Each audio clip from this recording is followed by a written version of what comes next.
नमस्ते बच्चों। आप सब लोग कैसे हो? हम लोग हमारे पिछले कक्षा में जीवों में श्वसन के बारे में चर्चा कर रहे थे, है ना? जिसमें हमने पौधों में श्वसन के बारे में चर्चा किया।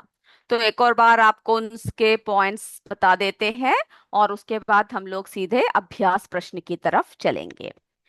तो पौधों में श्वसन हमने क्या क्या देखा कि जिस तरह से अन्य जीवों में श्वसन होता है, उसी तरह से पौधों में भी क्या होता है, पौधों में भी श्वसन की प्रक्रिया होती है ना? लेकिन पौधों में कैसे श्वसन होता है? यानी जैसे कि अन्य जंतु जैसे सांस लेते हैं और छोड़ते हैं, पौधों में क्या होता है? पौधों में भी श्वसन की आवश्यकता होती है ना? उनको सारी जैविक क्रियाएं करने के लिए किसकी जरूरत होती है बच्चों? श्वसन की आवश्यकता होती है। तो उनमें श्वसन कैसे होता है, ये आपको ध्यान देना है। तो जैसे हमने आपको बताया था कि पत्तियों में सूक्ष्म छिद्र होते हैं। क्या होते हैं? पत्तियों के निचले हिस्से में सूक्ष्म छिद्र होते हैं, जिन्हें हम क्या कहते हैं बच्चों? जिन्हें हम रंध्र कहते हैं, है ना? और हमने आपको पिछले कक्षा में दिखाया भी था रंध्र, जिन्हें अंग्रेजी में हम लोग क्या कहते हैं? स्टोमेटा कहते हैं। और इन्हीं रंध्रों से क्या होता है? ऑक्सीजन तथा कार्बन डाइऑक्साइड का आदान प्रदान होता है। यानी ऑक्सीजन यानी O2 गैस और CO2 का क्या होता है? आदान प्रदान किसके जरिए होता है? रंध्रों के जरिए होता है। तो अगर कोई आपसे पूछा जाए कि पत्तियों में या पेड़ पौधों में किस तरह से श्वसन होता है, तो पौधों में भी सांस लेने एवं छोड़ने के लिए हम क्या देखते हैं? जैसे कि हम अन्य जंतुओं में अलग अलग अंग होते हैं, लेकिन पौधों में ऐसे कोई अंग नहीं है। उनमें क्या होते हैं? सूक्ष्म छिद्र होते हैं। याद रखोगे ना ये? ओके। तो जो है रंध्रों द्वारा क्या करते हैं? वे सांस लेते हैं। और उसी तरह से क्या होता है? जो है क्या होता है, आपने क्या देखा कि किस तरह से जो है कार्बन डाइऑक्साइड गैस जो है पौधे किसमें लेते हैं? प्रकाश संश्लेषण की क्रिया में किसका इस्तेमाल करते हैं?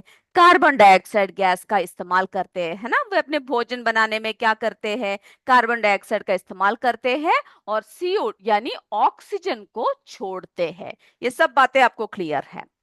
तो पौधों में क्या भी होता है? प्रकाश संश्लेषण की क्रिया भी होता है। ठीक है? तो ये इतनी बातें क्लियर है ना कि उसमें जो है सूक्ष्म छिद्र होते हैं, जिसे रंध्र कहते हैं, है ना? स्टोमेटा कहते हैं। तो ये सब बातें जो है आपको हम बता चुके हैं, सिर्फ हमने क्या कर रखा है? थोड़े से और पॉइंट्स को सिर्फ लिखा है। तो पौधों में और भी क्या बात होती है बच्चों? पौधों में जो है यानी प्रकाश संश्लेषण होता है। ठीक है? यानी क्या बोलते हैं उसे? फोटोसिंथेसिस होता है, प्रकाश संश्लेषण।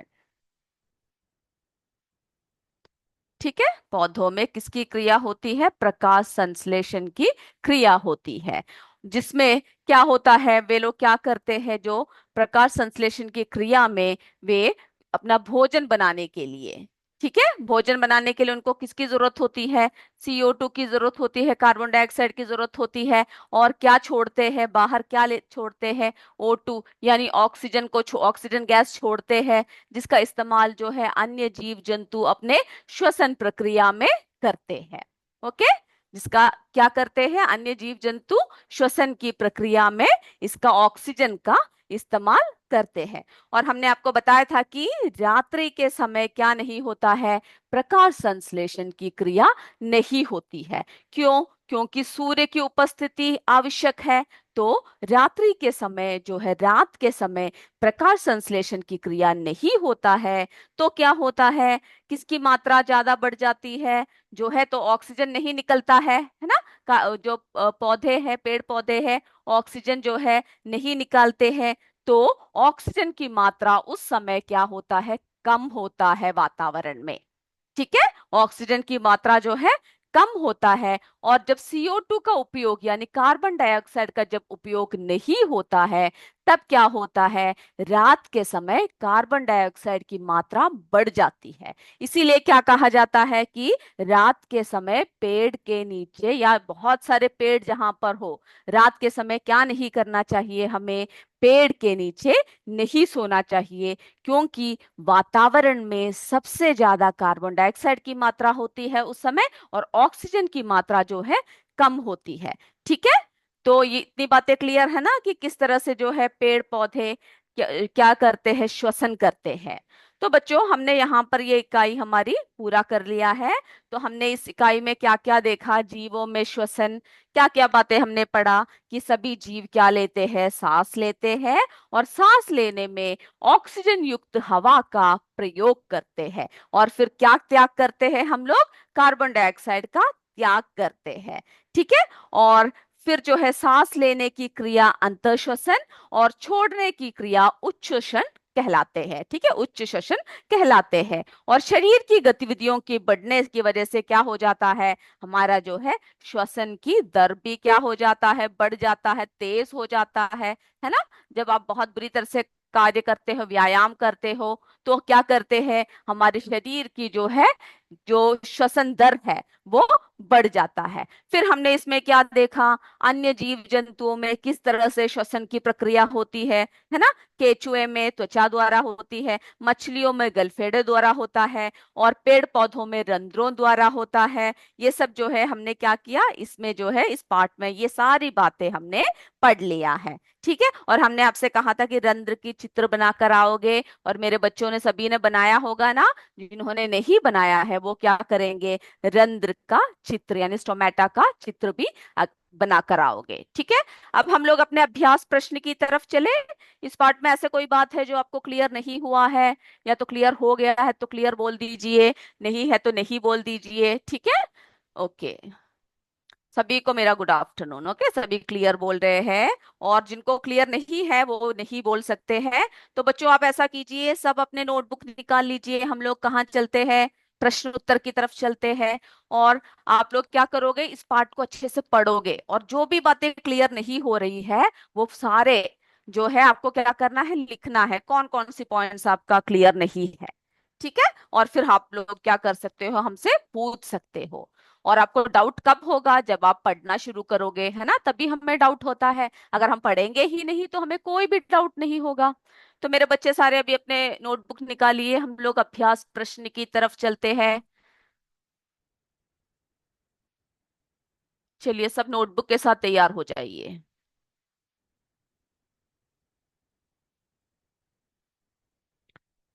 तो हम लोग जो है सीधा क्या कर रहे हैं, प्रश्न उत्तर की तरफ चल रहे हैं। ठीक है, जो रिक्त स्थान है, सही गलत है, और सही मिलान है, वो सब आप क्या करोगे, आप सब स्वयं करोगे। ओके, क्योंकि अगर आपने अच्छे से पढ़ रखा है तो आप वो आसानी से आप सारे पाठों को यानी सारे अभ्यास प्रश्नों को आप कर सकते हो। हम लोग क्या करते हैं, प्रश्न की तरफ चलते हैं। चलिए, सबसे पहला प्रश्न लिख लीजिए, अपने किताब को भी आगे रखिए, और अब हमारा जो है पांचवा।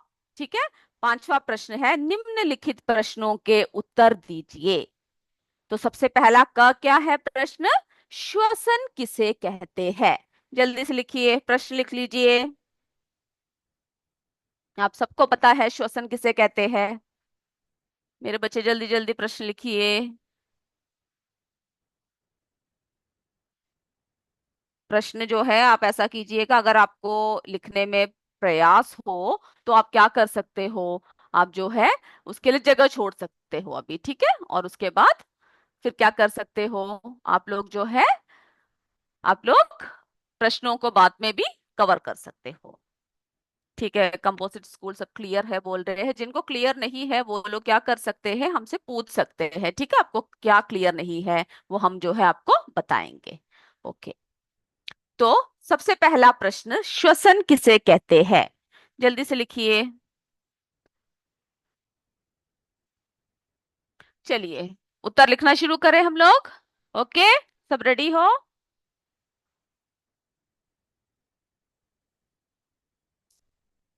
वातावरण की, उत्तर लिखिए, वातावरण की ऑक्सीजन युक्त वायु को ऑक्सीजन युक्त वायु को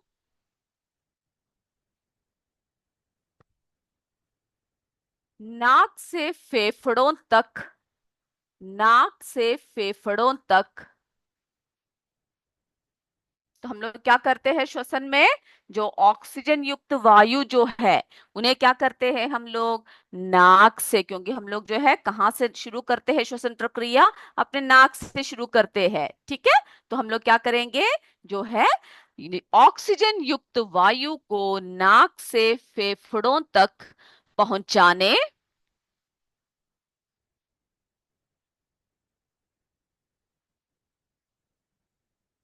लिख लिया यहां तक, फेफड़ों तक पहुंचाने, और जो हमारे फेफड़ों में क्या होता है बच्चों? कार्बन डाइऑक्साइड, है ना। तो और फेफड़ों की कार्बन डाइऑक्साइड युक्त वायु को, फेफड़ों की कार्बन डाइऑक्साइड युक्त वायु को नाक द्वारा, नाक द्वारा शरीर से बाहर निकालने की, शरीर से बाहर निकालने की पूरी प्रक्रिया को श्वसन कहते हैं। तो बच्चों ये लिखते लिखते ही आपको क्या करना है? इसको याद करना है। ठीक है, कि हम लोग क्या कर रहे हैं? जो ऑक्सीजन युक्त वायु है उसको नाक से फेफड़ों तक पहुंचा रहे हैं, और जो हमारे फेफड़ों में कार्बन डाइऑक्साइड युक्त वायु है उसको क्या कर रहे हैं? उसको नाक द्वारा शरीर से बाहर निकाल रहे हैं। तो इस पूरे प्रक्रिया को हम लोग क्या कहते हैं? श्वसन कहते हैं। याद हो गया ना लिखते लिखते ही? और आंसर लिखते समय, उत्तर को लिखते समय मेरे बच्चे कोई भी बात नहीं करेंगे, ध्यान से दिमाग लगाकर आप लोग क्या करोगे? आंसर्स को लिखोगे।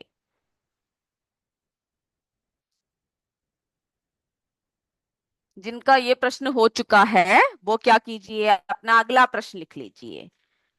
जिसका ख प्रश्न हो चुका है, श्वसन किसे कहते हैं, वो लोग क्या कीजिए, अगले प्रश्न की तरफ बढ़ जाइए। ख, श्वासोच्छ्वास से आप क्या समझते हैं? उस प्रश्न को लिखिए। और अगर किसी स्कूल का नहीं हुआ है तो वो हैंड, नहीं हुआ या फिर हैंड रेस कर सकते हैं। अगर हो चुका है तो हम लोग आगे बढ़ते हैं। ठीक है, अगर आपका नहीं हुआ तो कोई बात नहीं, हम दोबारा दिखाएंगे आपको। अगर हो चुका है तो हम लोग क्या करेंगे? अगले प्रश्न की तरफ बढ़ेंगे। और मेरे बच्चे कोशिश कीजिए कि जल्दी जल्दी लिखने की, ठीक है।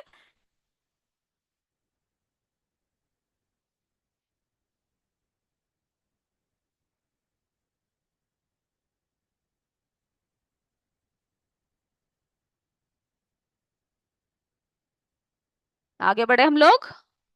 यहाँ तक हो चुका है ना सभी का?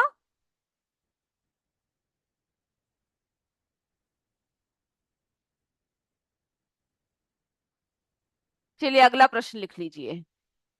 चलिए यस बोल रहे हैं सभी। ओके, अगर किसी का नहीं हुआ तो आप लोग क्या कर सकते हो? नहीं बोल सकते हो, हम आपको दोबारा दिखाएंगे।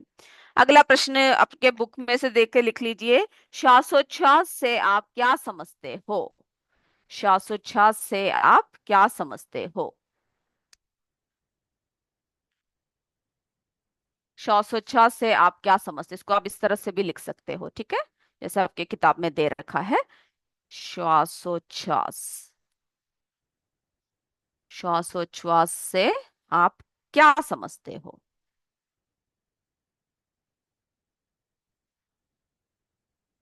श्वासोच्छ्वास से आप क्या समझते हैं?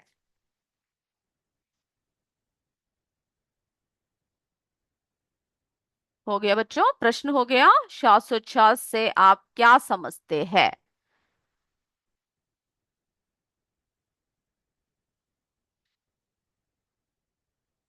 शुरू करें उत्तर।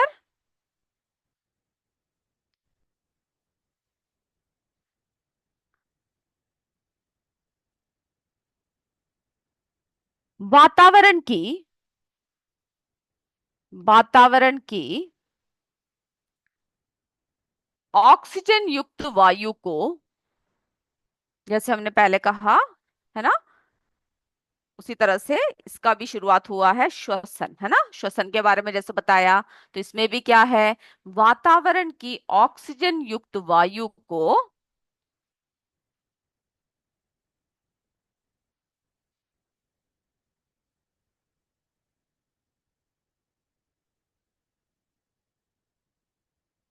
नाक से फेफड़ों तक पहुंचाने की क्रिया,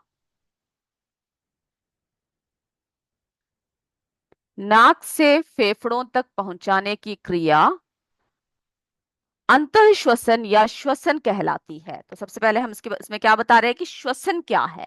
ठीक है, हम लोग जो है ऑक्सीजन युक्त वायु को नाक से फेफड़ों तक, क्या है, नाक से फेफड़ों तक पहुंचाने की क्रिया को अंतः श्वसन या श्वसन कहलाती है। यहां तक हो गया।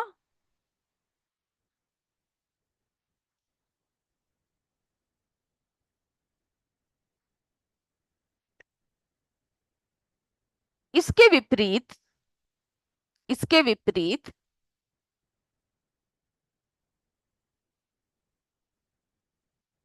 इसके विपरीत फेफड़ों की डाइऑक्साइड युक्त वायु को, इसके विपरीत,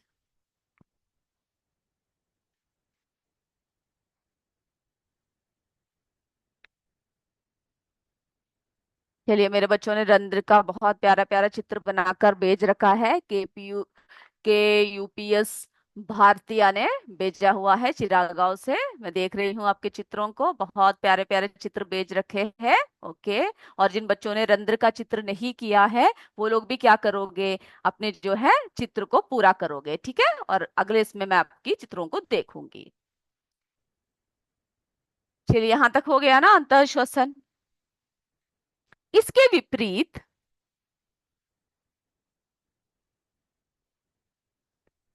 इसके विपरीत फेफड़ों की कार्बन डाइऑक्साइड युक्त वायु को नाक द्वारा शरीर से बाहर,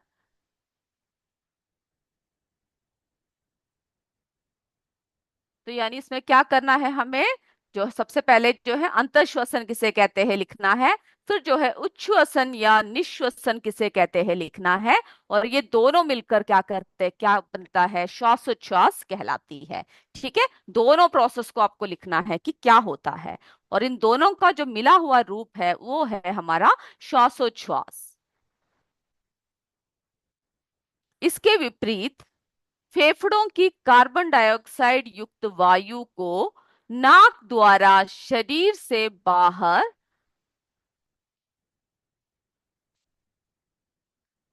निकालने की क्रिया को उच्छ्वसन या निश्वसन कहते हैं। ठीक है, उच्छ्वसन या निश्वसन कहते हैं। ये जो है आप इस तरह से भी लिख सकते हो, निश्वसन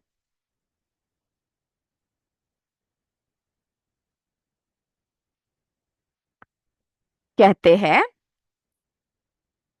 फिर क्या है, हो गया, यहां तक हो गया।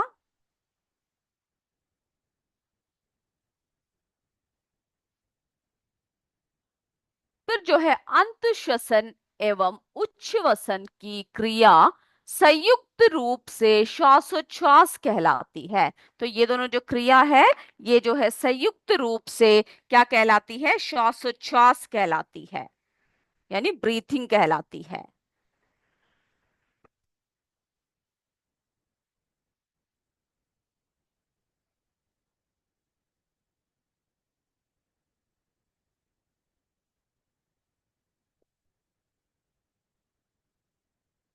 जल्दी से लिख लीजिए।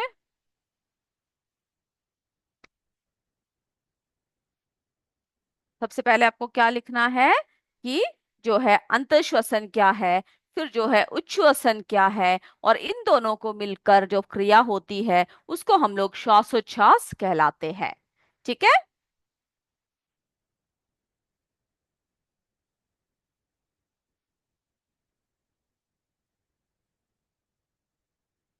जल्दी जल्दी लिखिए बच्चों। ये अगर प्रश्न हो गया तो आप अपने अगले प्रश्न की तरफ बढ़िए।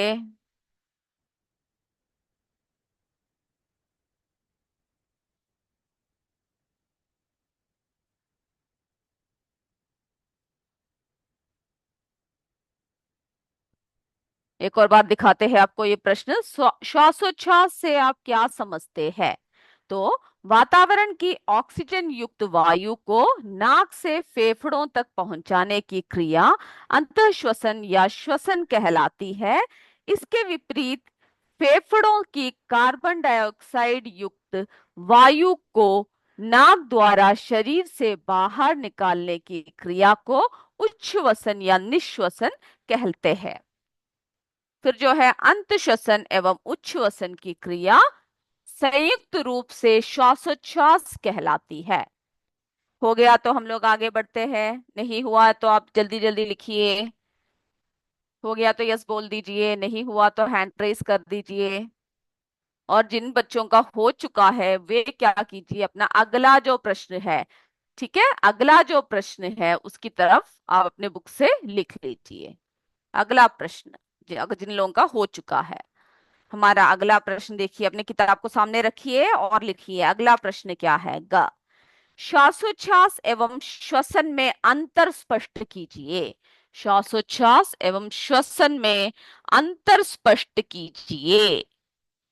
चलिए, हो चुका है लग रहा है। बहुत सारे स्कूल यस बोल रहे हैं। हम आगे बढ़ते हैं तो मेरे बच्चे लग रहा है बहुत जल्दी जल्दी लिख रहे हैं, है ना? चलिए आगे बढ़े। अगर किसी का नहीं हुआ तो आप हैंड रेस कर दीजिएगा, हम दिखाएंगे आपको दोबारा। ओके, अगला प्रश्न, श्वासोच्छ्वास एवं श्वसन में अंतर स्पष्ट कीजिए। आप अपने बुक को सामने रख के प्रश्न को लिखिए। श्वासोच्छ्वास, ठीक है, ये इस तरह से लिख सकते हैं जैसे आपकी किताब में दे रखा है। और फिर जो है श्वसन में, श्वासोच्छ्वास और श्वसन में अंतर स्पष्ट करना है। तो बच्चों ये जो अंतर है ये आपकी तालिका 8.1 में दे रखा है ना? आपने देखा वो तालिका जिसमें श्वासोच्छ्वास और श्वसन, ब्रीथिंग और रेस्पिरेशन क्या है बता रखा है। आप चाहे तो वो सीधा सीधा उसी तरह से आप लिख सकते हो, ठीक है। 8.1 यानी श्वासोच्छ्वास क्या है, श्वसन क्या है, उसका अंतर जो है उसमें अच्छी तरीके से दे रखा है।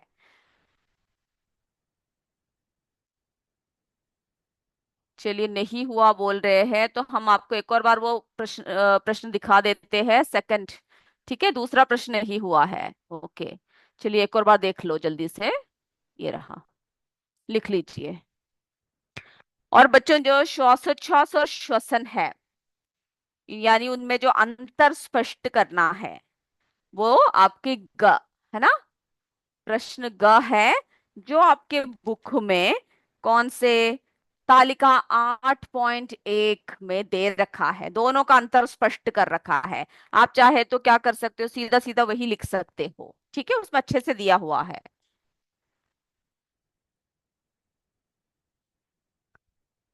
जिनका नहीं हुआ बोला, अगर हो चुका तो वो क्या कर दीजिए, यस बोल दीजिएगा, तभी हम आगे बढ़ पाएंगे। ठीक है, और बच्चे जल्दी लिखिए।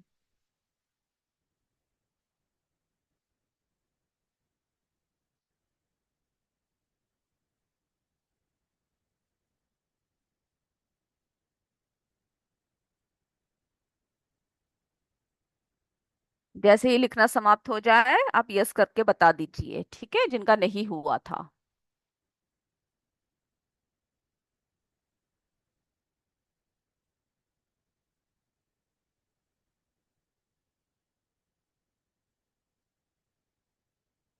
ओके, हो चुका है, गुड।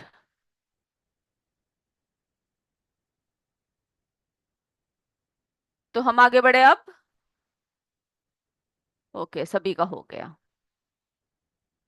चलिए मेरे बच्चों, इसको जो है हम आपको बता रहे हैं, लेकिन आप क्या कीजिएगा, जो बुक तालिका 8.1 में जो दे रखा है, आप चाहिए तो क्या कीजिएगा, वही आप लिख लीजिएगा, ठीक है। 10 नंबर का टेस्ट लीजिए बोल रहे हैं शहनशाहपुर।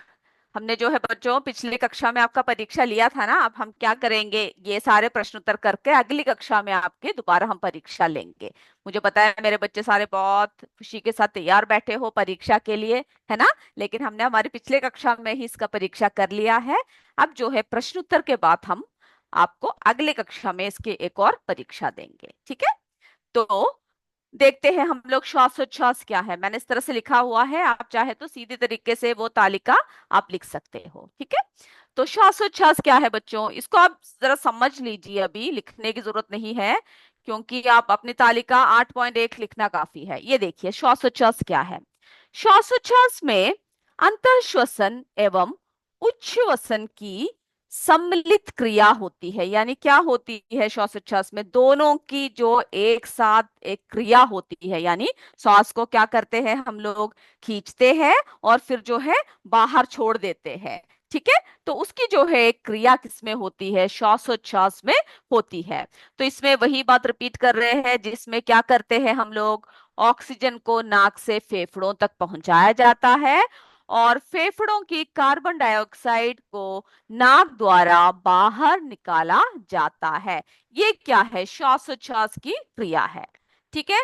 यहाँ पर आपको ये समझना काफी है ना, आप अपने किताब से वो आंसर लिख सकते हो, ओके। चलिए, तो ये है श्वासोच्छ्वास। और श्वसन क्या है, क्रिया में अंत यानी श्वसन क्रिया में अंतः श्वसन द्वारा ली गई ऑक्सीजन रक्त के माध्यम से प्रत्येक जीवित कोशिका में पहुंचकर उसमें उपस्थित भोज्य पदार्थ को विखंडित कर देती है, ठीक है, विखंडित करती है।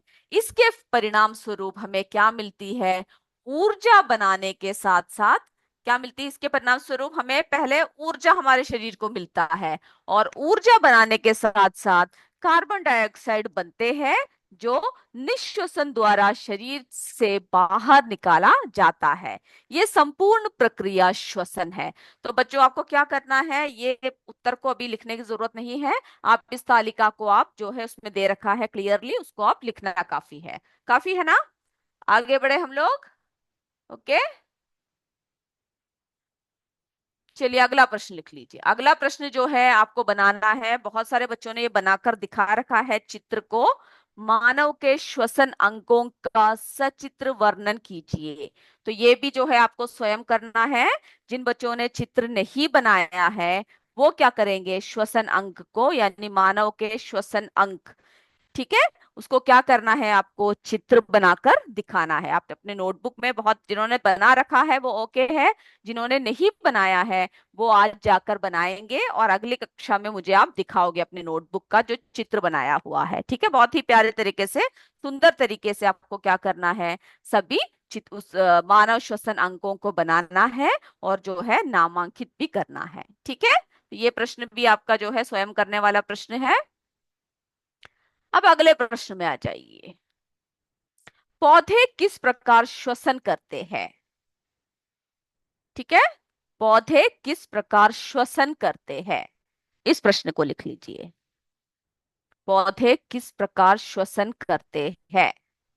और जो पहले ऊपर के जो दो प्रश्न हमने आपको बताया, वो क्या करोगे आप, ग और घ को क्या करोगे आप, घर से बना यानी लिखकर और बनाकर आओगे चित्र को। अब लास्ट प्रश्न है उसका, पौधे किस प्रकार श्वसन करते हैं।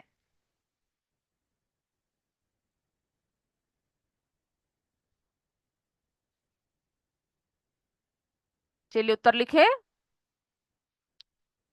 तो जैसे हमने अभी आपको बताया किस तरह से श्वसन करते हैं पौधे, पौधों की पत्तियों में, पौधों की पत्तियों में सूक्ष्म छिद्र होते हैं, सूक्ष्म छिद्र होते हैं जिन्हें रंध्र कहते हैं, जिन्हें रंध्र कहते हैं। रंध्रों से, रंध्रों से ऑक्सीजन तथा कार्बन डाइऑक्साइड गैसों का आदान प्रदान होता है।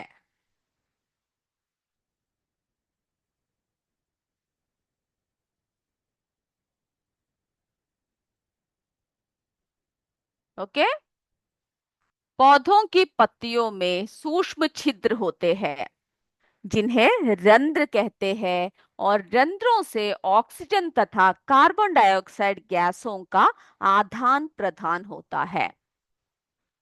ये उत्तर तो आप स्वयं ही बिना देखे लिख सकते हो, क्योंकि अभी अभी अपने हमने अभी इसके बारे में पढ़ा है ना। तो आप लोग जो है सिर्फ इतना याद रखना है कि कैसे श्वसन करते हैं। तो यानी पत्तियों की बात याद रखना है, उसमें होता है सूक्ष्म छिद्र, और जिन्हें क्या कहते हैं, रंध्र कहते हैं, और उन्हीं रंध्रों द्वारा ऑक्सीजन तथा कार्बन डाइऑक्साइड गैसों का आदान प्रदान होता है। ओके।